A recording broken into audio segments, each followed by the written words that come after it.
Hello, I'm your host, Jean-Paul Baran, President of Focus on the Family Canada. Welcome to The Thriving Family, a Focus on the Family Canada podcast. This is the space where family, faith, and culture intersect.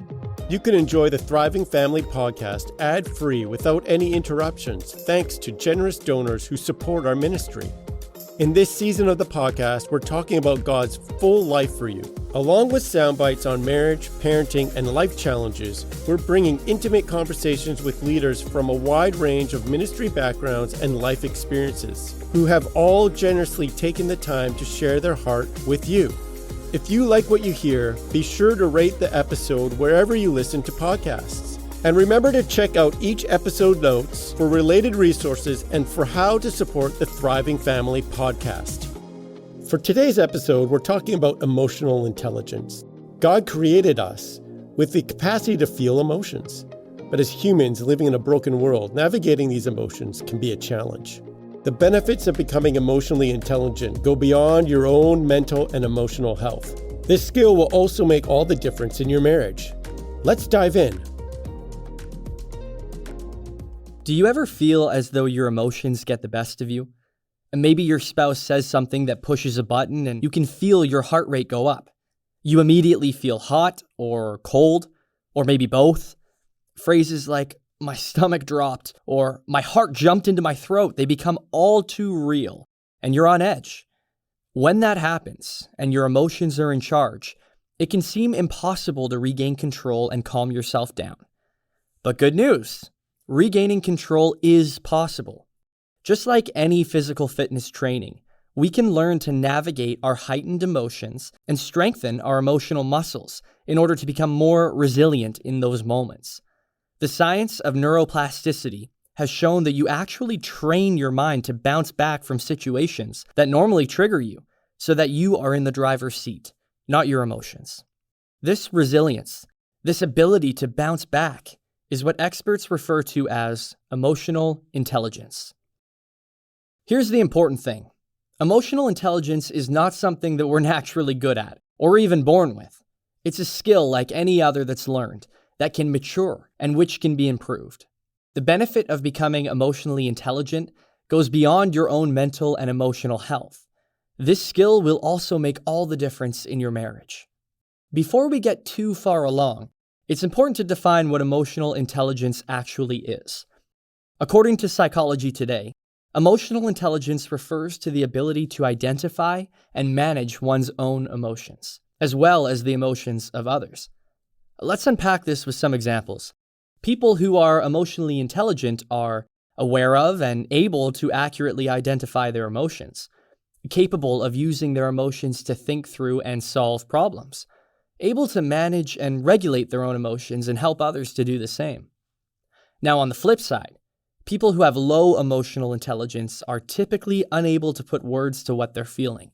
Often they feel stuck in their emotions and feel trapped by their emotional state, incapable of processing what they're feeling in order to reach a state of emotional stability. They tend to be reactive. Those who struggle with managing their emotions and feel trapped are often stuck in limbic system responses. In her book, Conversational Intelligence, Judith E. Glaser discusses this concept.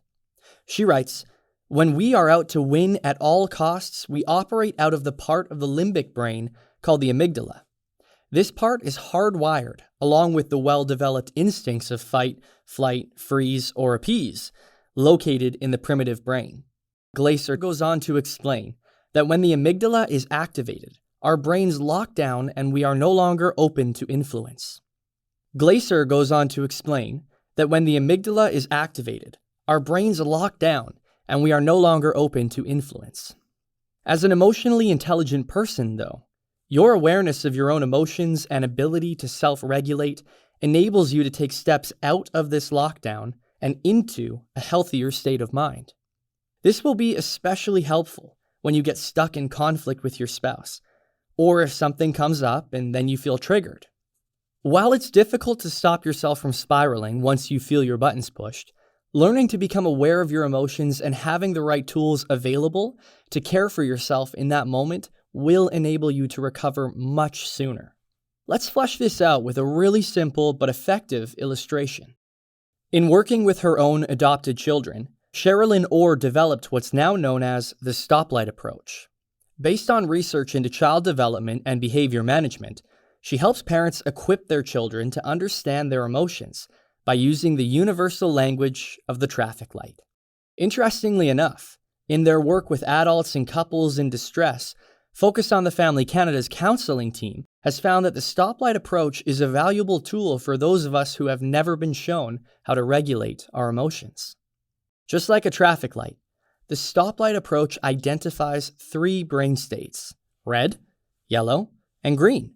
Throughout the day, our brains will be in one of these 3 states, and different situations we encounter, both in the physical world outside of us or within our own minds and spirits, which will move us through these 3 states. Now, let's look at each state. The red brain is what Glaser talks about, the fight, flight, freeze, or appease mode. In this reactive state, you're unable to listen, to concentrate, or to think clearly, which means you're not able to come to any resolution, especially if you're in conflict with your spouse. The red brain is you in survival mode, with only self-protection as your main concern. The yellow brain, on the other hand, is a step away from the red brain, where you may not feel like you're in survival mode, but you do feel disconnected. You may be tired and stressed, you may be hungry, or you may just feel what some people call ennui. While you may not be paralyzed by your limbic system, you're still not functioning with 100% of your brain. Your worry, listlessness, or annoyance makes you vulnerable to quickly slipping into the red brain. For most of us, the majority of our days are spent in yellow brain state. While this may not be as bad as living constantly in red brain, we're created to enjoy our lives so much more, and it's difficult to do this when we're in the yellow brain state. The goal, then, is to reach green brain. Green brain is the state in which you are using all of your brain to fully experience life, to focus on your tasks, cooperate with your spouse, and find healthy solutions to the problems you may face. When we are in green brain, we feel safe, secure, and content. Green brain enables us to thoughtfully see the world around us and the emotions within us with perspective. Now, how do we get from red brain to green brain?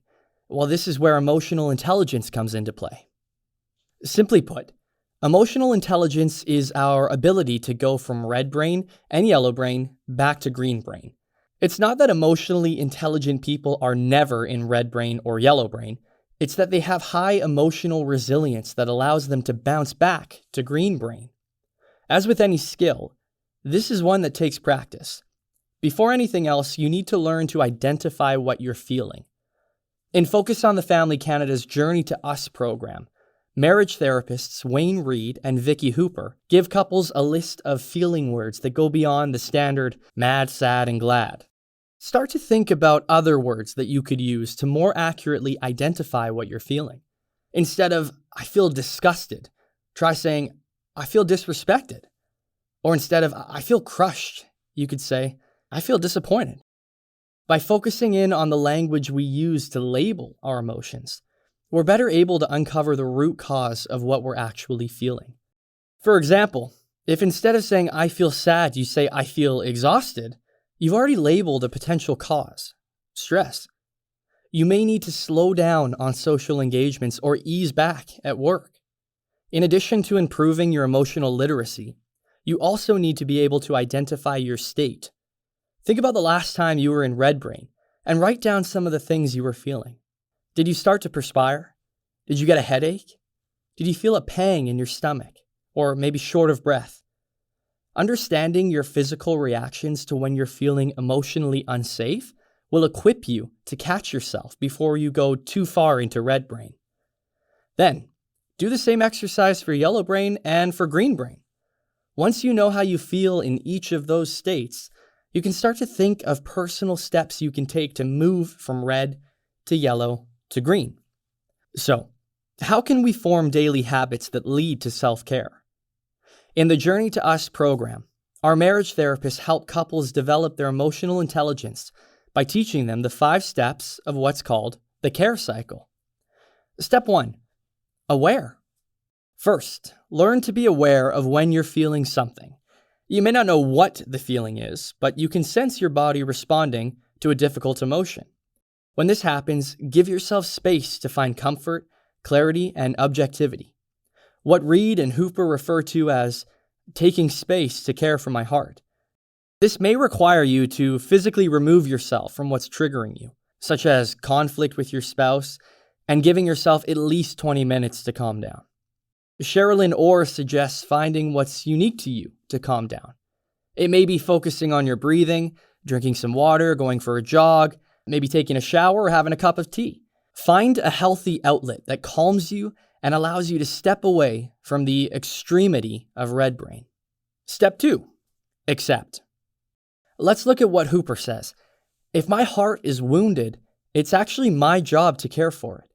The thought of looking beneath the surface at our hearts can be frightening, especially if we are used to ignoring our feelings. But God has given us feelings as information.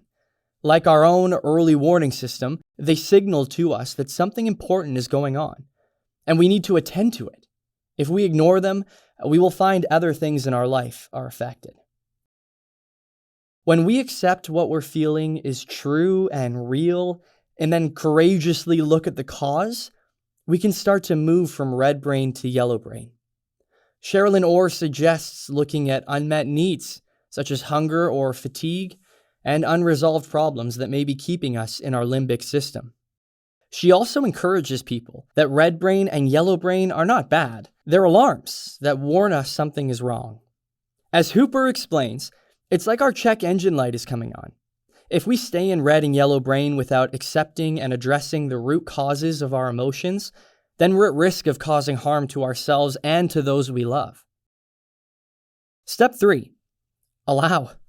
As Christians, we have the unique gift of a personal God who is attentive and desires us to live healthy, holy lives. In Scripture, we're told to submit ourselves to God, to come near to Him, and He'll come near to us, to humble ourselves before God and heal. God is for you, and He desires to be invited into what you're feeling. This step of allowing God into our process is incredibly valuable. It may even be helpful for you to have the following verse from Psalm 139, 23 through 24, saved on your phone or posted in your home to help you remember this crucial step. Search me, O God, and know my heart. Try me and know my thoughts, and see if there be any grievous way in me, and lead me in the way everlasting. Step 4, attend. Now that you've identified what you're feeling, you're aware of it, you've accepted it, and you've allowed God into it, you can start to regulate your emotions. Ask yourself if this feeling is familiar, if you're amplifying it or distorting it. Pray and ask God to reveal to you what the truth of the situation is, not what you perceive the truth to be. This process of perceived truth, especially when we're in a state of red or yellow brain, is what Glaser refers to as making movies or stories. This process of perceived truth, especially when we're in a state of red or yellow brain, is what Glaser refers to as making movies or stories. She writes, when what we say, what we hear, and what we mean are not in agreement, we retreat into our heads and we make up stories that help us reconcile the discrepancies. Using an example of a difficult relationship she had with a corporate client, she continues, in the moment, I was caught in a dozen strong and confusing feelings that clogged our conversations and caused me more fear. Unable to put words to what I was feeling, I went inside my own mind and made more movies. These movies were about how wrong he was and how closed he was, about how unable I was to move him forward and therefore perhaps not a good coach after all. Part of attending is being able to set those perceived truths aside in order to take ownership for our part in what we're feeling and take steps to be more resilient in moving toward green brain. Finally, step 5, act. This process of personal reflection and self-regulation is what enables us to connect with others. If you're not emotionally intelligent and you're constantly stuck in a state of red or yellow brain, you are incapable of intimately connecting with your spouse. When you're able to go through this care cycle, process and choose to respond instead of react, You can show empathy and improve your relationship with your spouse.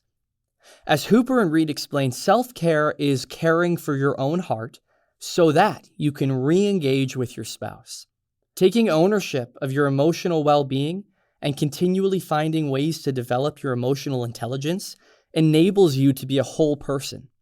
As Reed and Hooper tell couples, a marriage is only as healthy as the two people in it. The sooner you take responsibility for your own emotional health, as well as your mental and physical and spiritual health, the sooner you'll be able to encourage your spouse to meet their own needs and develop their own emotional intelligence. If you wish to talk about this further, or if it brought up something that you would like to talk through, you can have a free one-time consultation with one of our registered counselors at Focus on the Family Canada over the phone. Give us a call at 1-800-661-9800 to request a consult. It's our gift to you. Thanks for listening to today's episode of The Thriving Family, a podcast from Focus on the Family Canada. If you like this episode, please leave us a review wherever you listen to podcasts, and be sure to subscribe. If you feel led, you can make a donation at focusonthefamily.ca/podcast giving, or find the link in the episode notes. This program is available ad-free because of the generosity of our donors. Most importantly, remember that we are here for you and your family.